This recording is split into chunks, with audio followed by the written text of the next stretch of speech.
Good afternoon, Jeannie. How are you? I am fine. How are you today, Steve? Very good. So thank you again for taking the time to join us on the Beating Melanoma project. And I'm really glad to sit down with you and give our audience a perspective about what is it like talking to a genetic counselor. And before we start, I'm going to introduce you. Um, you are a board certified genetic counselor, and you are the supervisor of the Hoag's Hereditary Cancer Program. And you've been working with patients at Hoag for more than 20 years. So you have obviously a lot of experience in helping patients understanding the genetic hereditary aspect of their cancers. So Yes, again, thank you. Welcome. my pleasure. So the first question I have is, can you just explain it to the lay public out there? What does a genetic counselor do? Yes, that's a very important question because I believe there's a lot of misperceptions. And one thing genetic counselor does not do is provide therapy. We're not that kind of counselor. We meet with patients in person. We answer questions that they have. We review their family history of cancer. We go over what is the likelihood that their cancer might be hereditary and what their risks would be and what medical management would be in the event that it is hereditary. We provide support. When cancer is found to be hereditary, we help them, give them tips on informing family members. We assist with, and this is really important, we assist with ordering the genetic testing for them in the patients who choose genetic testing by choosing the best laboratory for their particular family history and their type of insurance. We also, and this is again very important, interpret their genetic test results, which can be extremely complicated. And finally, we write a comprehensive report that we provide to the patient that provides a record of everything that we spoke about that they can save and share with their family members. That seems like a lot of work. It is a lot of work. We estimate that we spend 3 to 4 hours on each patient, although the face-to-face time is usually only about 45 minutes to an hour. We do a lot in preparation and a lot in follow-up. That's really interesting.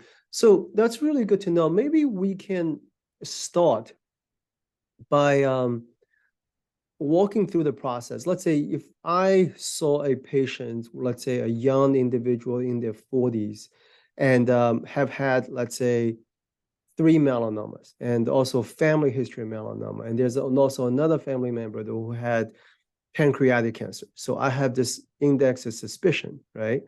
And at that point, I said, you know what? I think you probably should talk to Jeannie about this. And I initiate the consult at that point.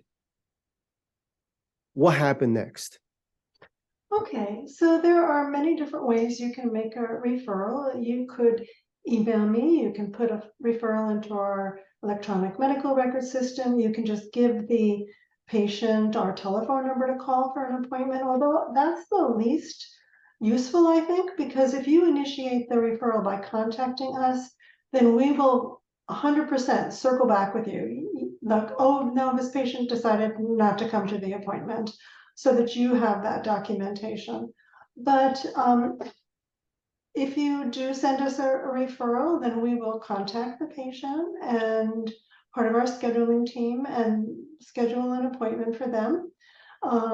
We ask them to complete a family history form prior to their appointment because that's part of what we do as our workup, is we analyze this family tree. We make a family tree actually out of them answering questions on a questionnaire, and we evaluate it for all known hereditary cancer conditions. And they're welcome to bring an adult family member with them to the appointment, which we have offices now at Hoag Irvine campus, Hoag Newport Beach campus, and also Huntington Beach. So we try to have locations close to where individuals live. We meet with them in a nice setting. And, we never take any phone calls or anything, completely devote our attention to them when they're at the appointment. And then we go through this process that I have talked about. One thing I think I neglected to mention before is that we provide education to them. Many people are surprised at how frequent or how infrequent hereditary cancer is. Most of the time, they're overestimating the likelihood that it's hereditary. So we provide all that information to them. And then at the end of the appointment, if they're ready to make a decision about genetic testing, we facilitate that the very same day. And we have nurses ready to draw a blood sample for the genetic testing on the very same day. We don't send them to a Quest lab or anything like that. And then the next step of the process is to wait for the test results. When they come in, we call them the same day that the test result is in, and we go over everything by phone, but they're welcome to come in for an in-person appointment if they would like to go over the test results. And then we provide them with that consultation report that I mentioned to you, with their test results, and also with a nice diagram that we've made of their family tree. That's pretty much the whole process. And then we provide all those 3 documents to you as well. Now, before we jump in specifically into melanomas, now the question is, your approach is that can be extrapolated with all other genetic counselors across the country? Because obviously the people who are looking at this video are now all coming to see you, right? So is this approach very similar across the country? It's hard to know exactly what other facilities may do. Some may do a group genetic counseling session, for example, if there are several people with a similar situation. They may wait and have groups of 5 or 6 or so to do that. Other facilities may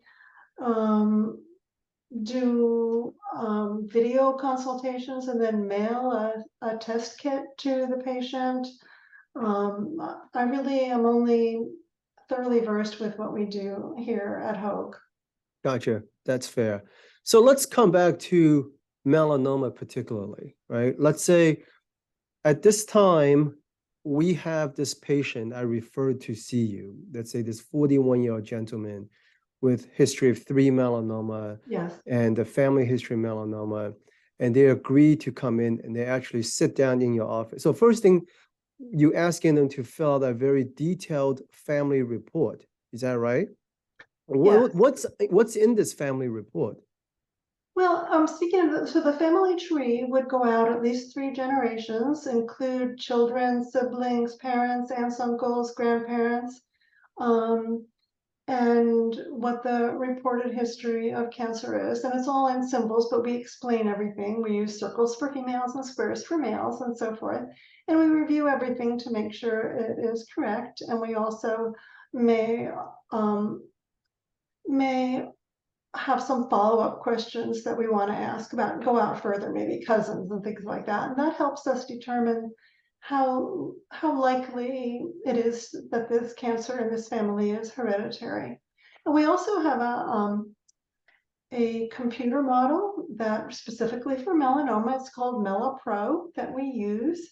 And it is some software that can actually quantify the likelihood that there is a mutation, meaning a mistake in the DNA of the gene called CDKN2A, which is what I'm thinking of right away, the way you described your family that you're planning to send to us.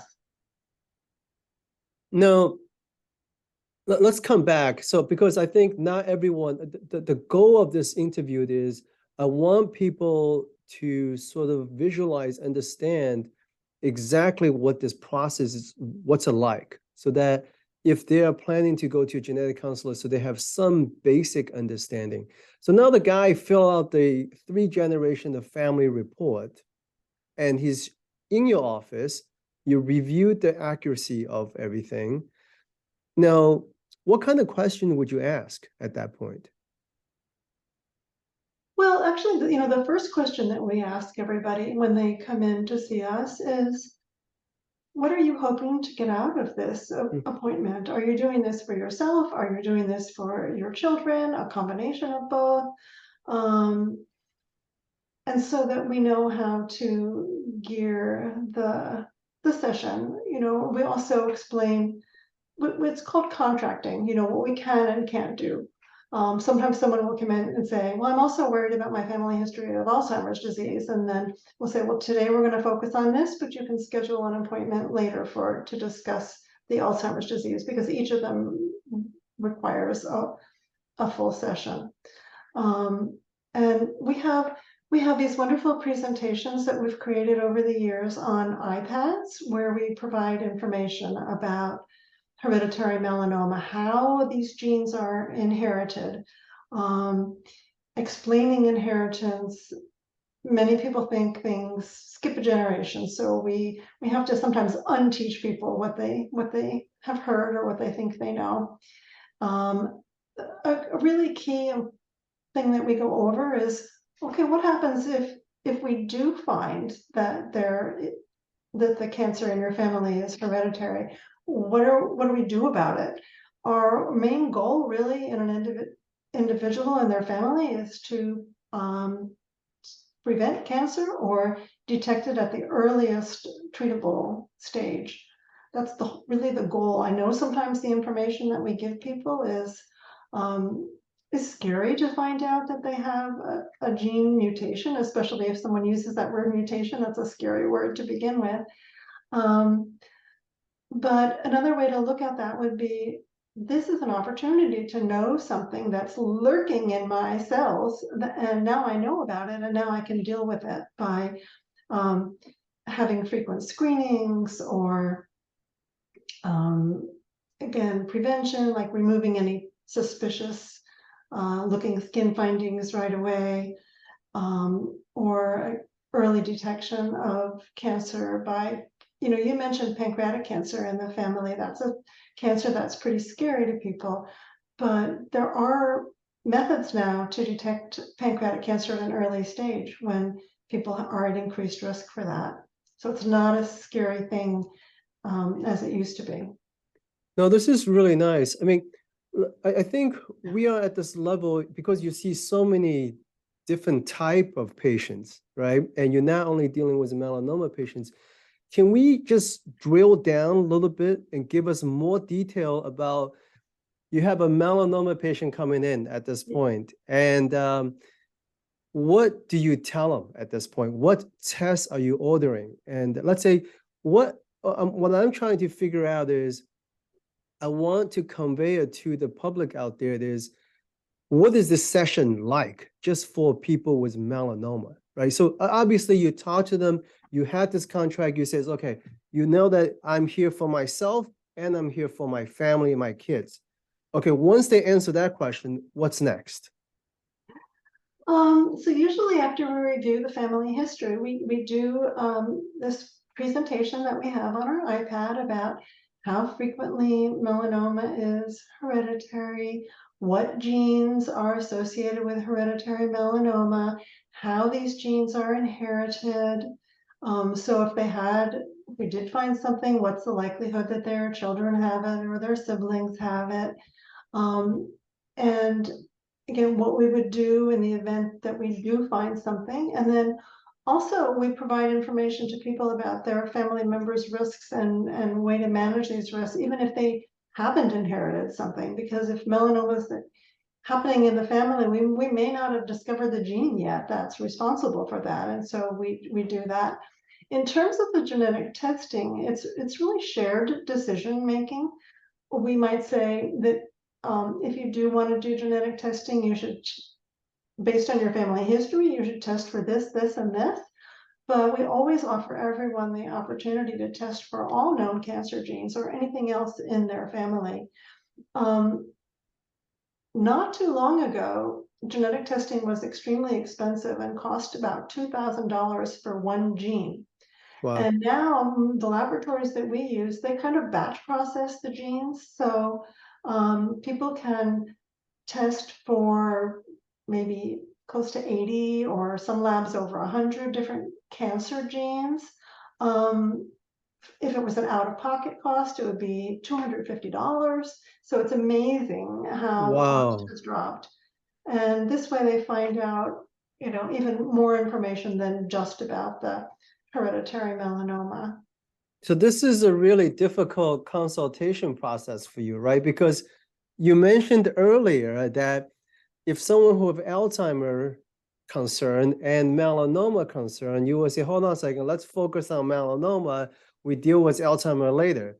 But then when you get to the genetic testing component, you'd be like, well, maybe we can just test everything at that point. But No? it's just what I'm talking about is just cancer. Okay. Okay. So it still would be a good idea to have a separate consultation and go over all the issues. Another important thing, Steve, that we go over, because a lot of people have this concern, they may want to know, what are the legal implications of this? Is my test result going to go out over the internet, or be sold to pharmaceutical companies, like sometimes happens with the ancestry testing? And if something is found, am I going to be dropped from my insurance? Will I be able to get life insurance? So we address all those important questions before people make their decisions about whether or not they want to pursue genetic testing. And if somebody says, you've given me a lot of good information to think about, but I want to discuss it with my family before I go forward, that's perfectly fine. They can just take their time and then come back in another day if they decide to go forward with the testing. We're very, very flexible, and we really want to just meet the patients on their own terms. Now, coming back, I think those are all great. I'm going to ask you as many questions to get that flushed out as possible, the legal aspect of it. But let me come back to my melanoma patients. I know. Okay, so now at this point, you consulted them and you went through the multi-generation of their history. And then also at this point, you educated them about the different genes. Can you just list some of the genes that commonly associated with melanoma, hereditary melanoma? Yes. And another thing that is important to know, it's not that these genes that we test for are associated only with melanoma. Of course.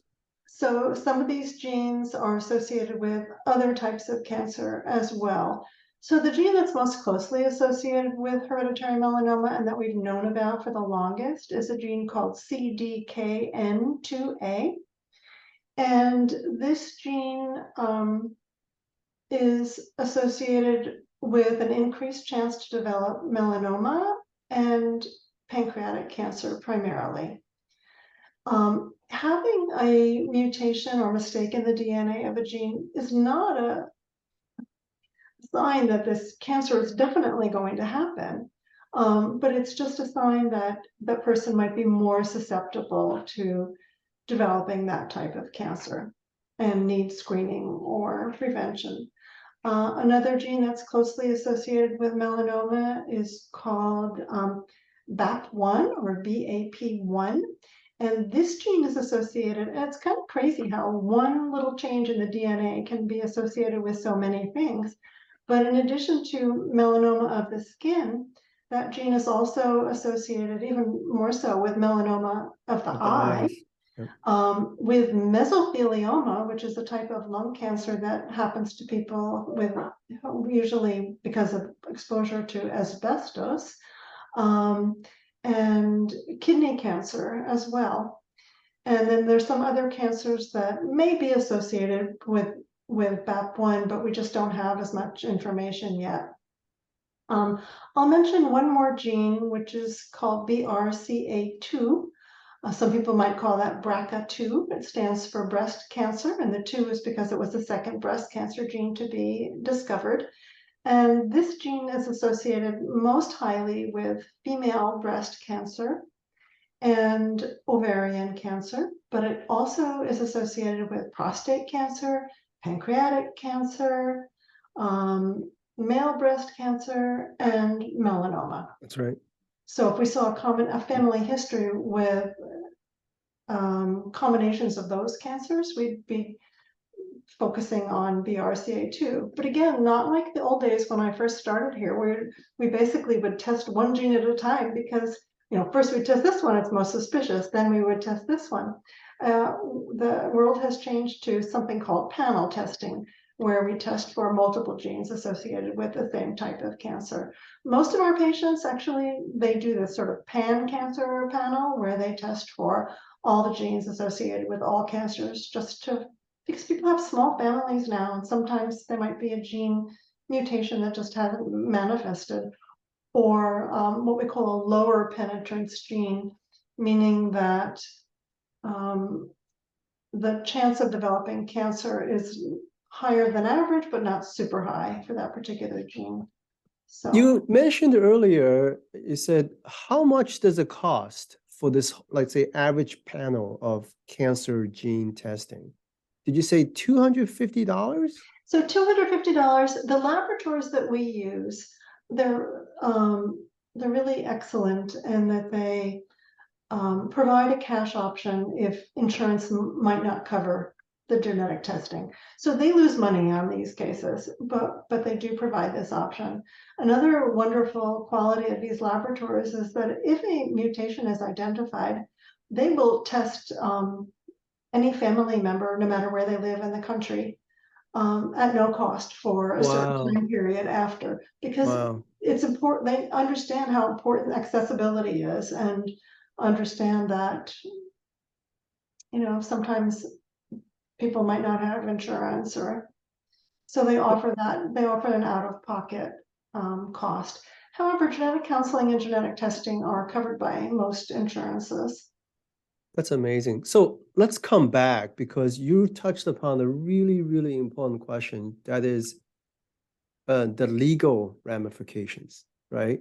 Can you tell us a little bit about, let's say, if that patient of mine find Yeah. out that he has had this specific mutation, let's say CDKN and 2A gene, let's say, or BRCA2 gene, something to that effect.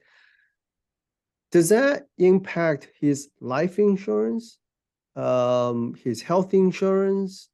How does that impact?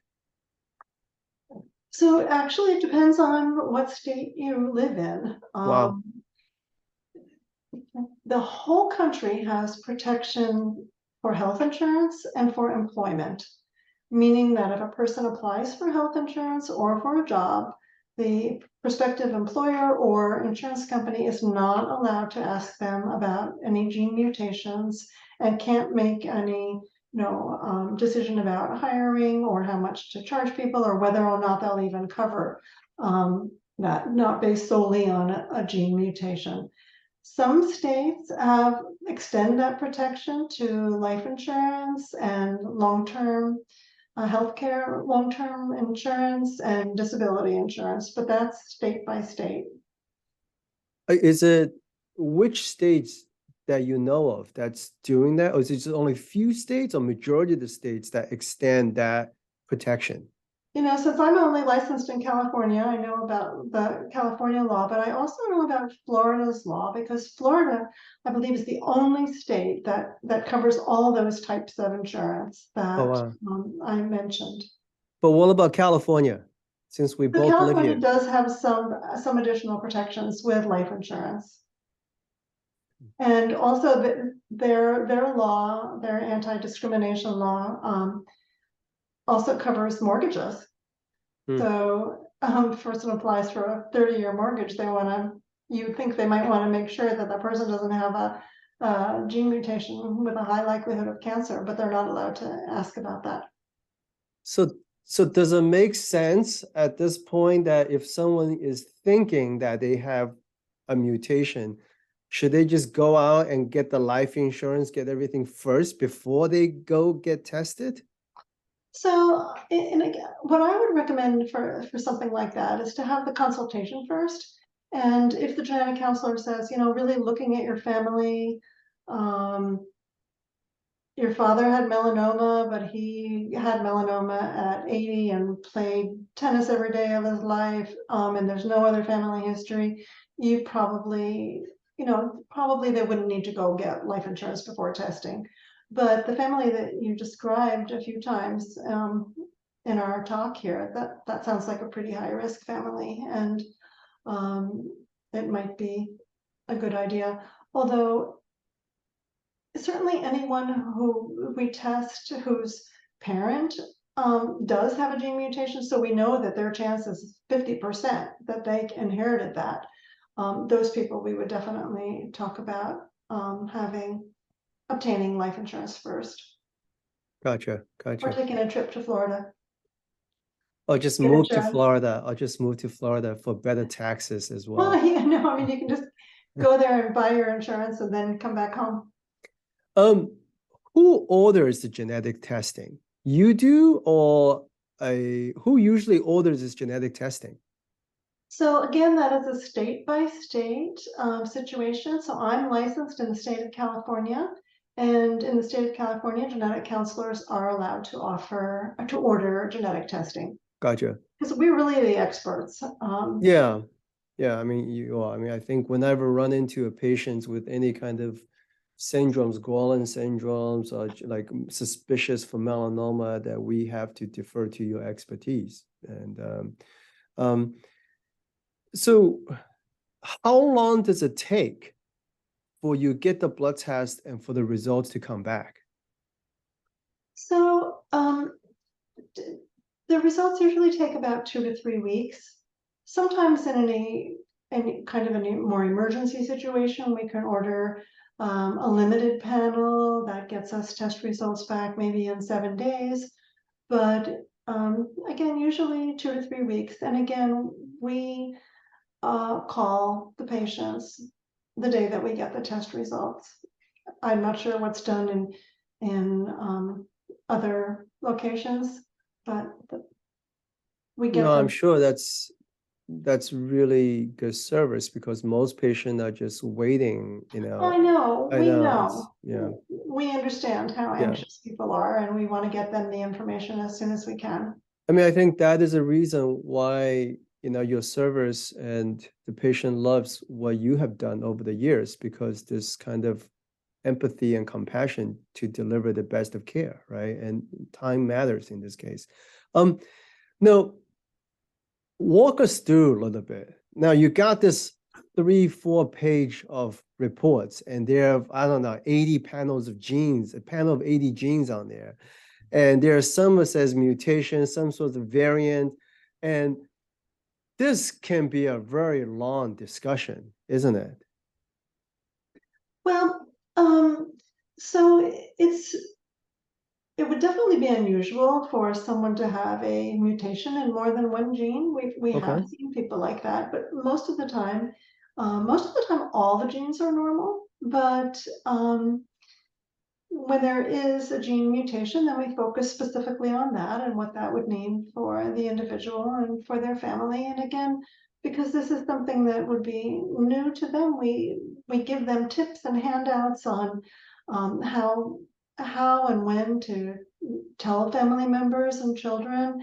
We also write something we call a Dear Family letter, which is very factual, but as we say to the patients, will you please provide this to your family? And in the letter it says, something has been identified in your family, and you may or may not want to act on this. This is completely your choice, but we want you to know exactly how to go about it if you do want to do this. So we make sure there's accurate information in there,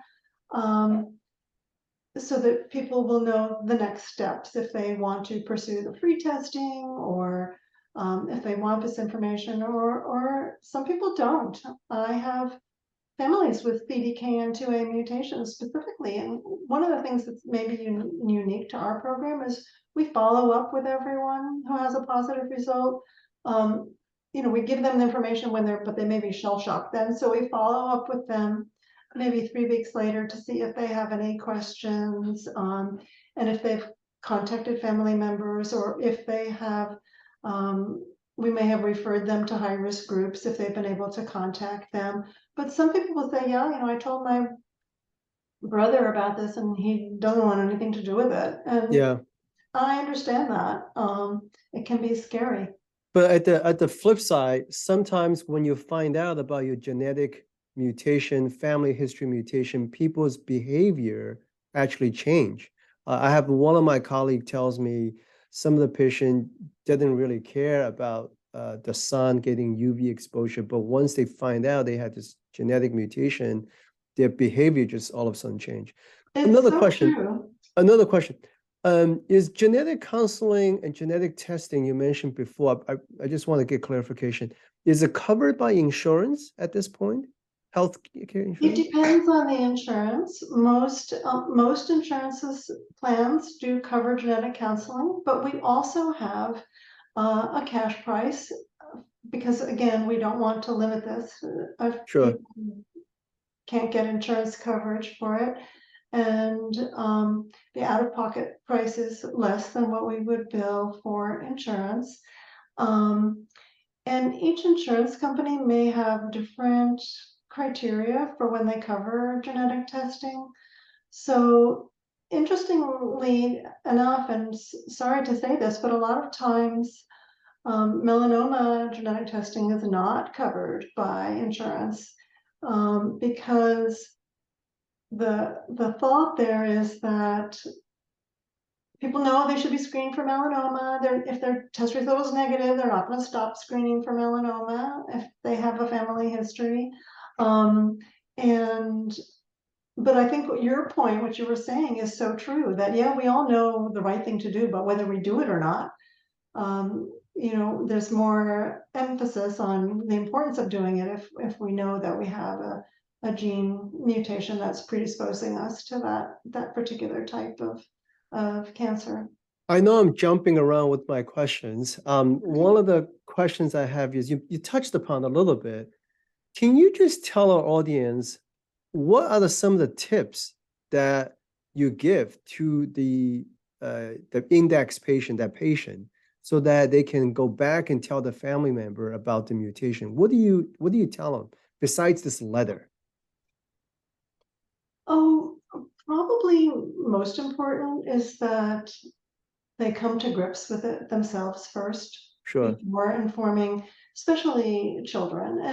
And a lot of people want to test their children right away if they have a gene mutation. They're 3-year-olds or they're 6-year-olds, and we have to do a lot of explanation there that sure, we want to allow your children to have the autonomy to be able to make that decision for themselves, because they may not want to know, and we certainly don't need to know if a 3-year-old has a breast cancer gene mutation of because course. we're not going to do anything at age No, 3. yeah. So we do give them tips like that. We give them a handout that they can take and read in their own time as well.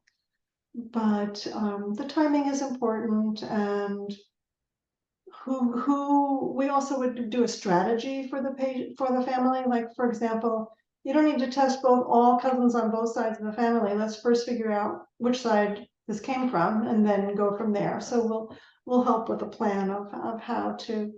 It's called cascade testing, where we test other relatives. Genetic testing is so interesting in that, most medical tests that people have pertain just to them. And so most people don't realize sometimes when they're doing testing that this isn't just about me. Yeah, This can go so far and have so many implications and help so many people to prevent cancers that they might not even have been aware of that they're at higher risk for. Or again, for early detection, which is absolutely key in curing and treating cancer. yeah, I think you're absolutely right because one of the things about we talked about the common gene CDKN2A, even though it's risk of a melanoma that you can go to see a dermatologist very easily, you can detect it, but it's how do you prevent pancreatic cancer? What do you do? That's a problematic. So Jeannie, I'm very, very grateful to your time and thank you so much for sharing all these details about genetic testing. I certainly learned a great deal. And thank you so much for your Well, time. you're welcome. I love talking about genetics. I can talk about it all day. All right, maybe we'll get you on to another session next time. Talk to you soon. Okay. Bye-bye.